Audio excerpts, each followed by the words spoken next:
Cat, your shot wasn't falling. No. You shot 37% from the floor. You shot 24% from the three in the Western Conference Finals. Shot 12.5% in 5 games, the worst percentage from deep in NBA playoff history. I said, I don't know if you heard me, I said, Cat, your shot ain't falling, bro. Get your big old butt down. You can post. I've seen you give some of the best defenders, not shooting the three, with your back to the basket, drop step saying, you can't guard me, you can't guard me, you can't guard me. I don't give a damn about you being on the All-NBA defensive team. I don't care about you being the Defensive Player of the Year. I've seen you do it. And then I'm watching you play the Mavericks a lot of times against smaller guys like, Cat, come on, Cat. Tell me what's going on.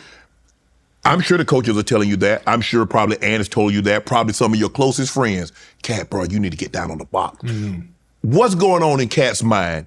Obviously, you got to process a lot, Cat. There's a lot going on because you know every game matters. There ain't no, oh, we'll get him in 2 days. Nah, for sure. Absolutely. We got to go. Absolutely. What's going on in Cat's head?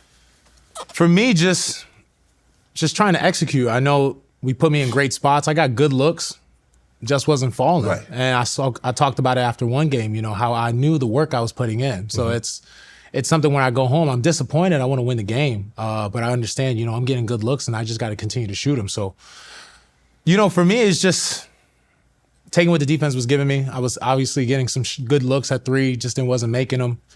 You know, obviously we all could look back and say we would love me back in the post, more in the Dallas action. We call it free throw line action, getting the ball inside, taking. Cause you did that and you got the ball and you wasn't waiting. That game that y'all won, you wasn't waiting. You got the ball, bam! I said, okay, that's the Cat I know. Yeah, jumping real high. Yes. You know, just I think we all could look back at it and wish we did little things differently sometimes too. But you know, we did what we thought was best in the moment. It didn't work out. And, you know, I feel bad because I told the guys, you know, and me and Ant have conversations all the time, even during the Olympics, you know, about things we both could do better. We could do all around better so we could help our team win. And, you know, I know that we didn't want to come out with that kind of result. But you learn from it. You move on. I think that we, obviously, like you said, we wish we could have that moment back. We could maybe change some things, but it is what it is now. Mike Collins said you have to be more active in the paint. Is that something that you go? Obviously, you know, we're going to talk about the 1,500 shots that, you know, TNT and Charlton said that's not possible. But do you feel I mean, obviously you work on shooting. I mean, you can't be as tall as you are, have the kind of touch that you have without working on it. So how do you split your workouts? Do you like, okay, I'm getting up 500 shots today, and then in the afternoon session, I'm going to get played with, you know, in the paint, do drop steps, do fadeaway, one leg, both. I mean, so how does Cat break up his workouts to make sure he's getting the work that he needs so when he gets in a game, it's second nature? For me, when in a regular season, postseason, whatever, it's the same routine all the time. I usually, first one in the gym, I get there, say probably like 6, 7, if it depends the time of practice, but let's just say 6 on a regular day. 6, get my sauna in, you know, get my work in, do my red bed. After that, head back, get work on my body, do PT session with the people there. Go on the court, shoot for an hour, go lift, come back, do our we call it vitamins, do it with the coaches now, shooting more, practice the whole practice, shoot again after with Luka Garza. And then, you know, go home, rest up. I've been there for a long time. This is probably now we're talking about from 6 in the morning. I'm leaving around 2 o'clock, 3 o'clock. If I get a massage, take care of my body, go in the cold tub after and everything, probably about 4:35, and then get home. Got a court at the house, so shooting more shots at the house, and then just relax, take care of my body, do some rehab, ice, game ready, you know, Normatec. So really just, I love this game. I love my job. I love my craft. So I just dedicate my whole entire life to it. And I smile because I always think about every day about playing basketball. And happy even before this, I got to play a lot of basketball. You said, man, I get up 1,500 shots a day. Charles Barkley said, he lying, ain't happening. Shaq's like, the fact that he's not upset concerns me. Draymond, can you say you were capping? I mean, I don't know what's normal for an NBA player, how many shots he gets up. I don't know if it's 50. I don't know if it's 500. I don't know if it's How many passes you catch a day when you was playing? when they threw him to me. Hey, I saw the jacket you got on. They threw it to you a lot. They did. You know, we caught jugs. I caught jugs and we tried to catch 50 passes, but we had to catch 50 in a row. So if we dropped, we had to start all over again. Yeah. So, yeah, I caught at least 50. You know, quarterbacks through doing. So I would say during the course of a practice, given 75, say probably 75 passes a day. You hear that? That means they ain't dropping no passes. No. Because Because you already been out there for an hour and a half, 2 hours. Yeah. And so you're already tired. Yeah. So you got to concentration because of your concentration break. Lock in.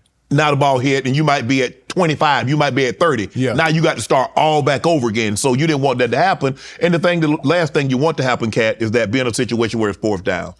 Or it's late in the ball game and your lack of concentration, you drop a pass. And the lack of reps. That's the moment where those reps count. Right. And so we catching balls at different angles, shoe tops, over the shoulder, different things like that. But when people call into question how hard you're actually working, does that bother you or you just brush it off? Because these are not normal guys. Now, you know, if I were to say that, you ain't even playing. No, you talk about NBA legends. People who played the game. Yes. I know the work I put in, so I don't even have to explain it. I know who was there when the gym was dark. Right. And I know who turned the lights on. Okay. I ain't worried about that. Right. I know one thing when that was said, I know Ant was not happy about that. Really? Because he was like, I know I've seen you in there. Mm-hmm. Even when I show up, you've been there sweating, and when I leave, you still going for another one. So like I said, I don't gotta explain. I know what I do in the gym. I know the work I put in. Shout out to the coaches, PD coaches, Corliss, Kevin Hansen, Moses. You know, shout out to all the guys over there in Minnesota who willing to, you know, as you know, put their lives to the side. You know, wives, kids, willing to dedicate that amount of time to me to allow me to shoot the basketball, allow me to work on my game, and allow me to be the best version of myself. So shout out to them last year, especially. You know, we gave up a lot of their time. You know, they could have been given to their kids and their family, and they were in the gym working. Dedicated to you getting better. Kyrie had praise for you after the he said, after that criticism, you came back, dropped 25, 9 of 13 shooting, 4 of 5 from the three. Kyrie said, despite the unfair criticism he received, he's a great player. I respect him. I know my teammates respect him. That's what great players do. They figure it out. That's my Jersey dog. That's my guy. That's my guy. You know what, man? I've known Kyrie since we was young, and I've seen the work he put into his game, so I know everyone goes so crazy when he's doing these layups and he's dribbling, but I seen him since he was young doing that. I seen the hours he was putting in. I seen the work he was putting in. I seen the drills he was putting in. I definitely stole a lot of the drills for myself, so I can improve myself as a player. You know, when you're watching greatness, you study greatness and you try to implement it into your game. And I got nothing but praise for Kyrie. I've been, like I said, I've been blessed to watch him since I was young, before the NBA, before Duke, before any of that, just to see where he's at now. I mean, in my eyes, he's a legend of the game. Want to join Club Shay Shay? Become an official member by hitting that subscribe button, where you never know who's going to be joining us for drinks and conversation. Don't be late to the party, because you know we like to do something before 2 something.